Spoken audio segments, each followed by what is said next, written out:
Well, guys, it's on to part 2 of my top 20 famous comedic influences. Before we get started, I just want to announce another honorable mention, Steve Carell. The man is brilliant at playing everyday guys. I love his shtick, it's just so relatable, it's just so fun. Number 10, Zach Galifianakis. Most notably, he played Alan in The Hangover. He's done a lot of sort of quirky and very interesting characters. And he's just so likable.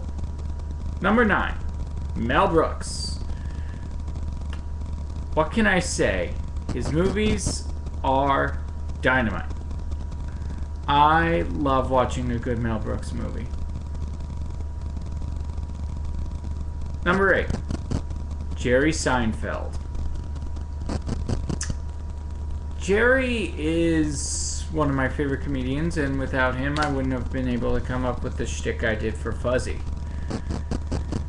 Number 7, Louis Black. He just tries to be polite, but he ends up failing. Just failing miserably. And that's what's so brilliant about him. Number 6, Steve Martin. Steve Martin is a cartoon character. He can be over the top, or he can be serious. His comedies vary. Number 5, John Belushi and John Candy. Both of these men are extremely talented and died way before their time. And in my opinion, gave some really good performances. Candy just died of a heart attack. It wasn't drug-induced at all. Number 4, Hugh Laurie. It's hard for me to look at Hugh Laurie seriously sometimes, but I can watch House and try. But the thing is, without him, I wouldn't have been able to master the poker face.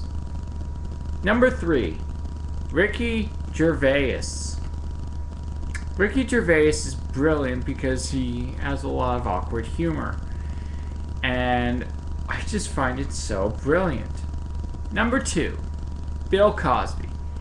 Cosby was the first comedian I listened to and did a lot of his monologues in middle school.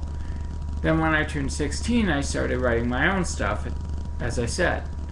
And my number 1 comedic influence is Calvin and Hobbes comic strips. I read Calvin and Hobbes starting from the time I was about 8 or 9. And I love them to this day. I just think that Bill Watterson's writing is simply brilliant. And that is my top 20 famous comedic influences. Stick around for my Gokaiger vs. Ghost Sager and Gokaiger vs. Gavon. And I'll also be covering Bokanger next, not Maskman. See you guys later.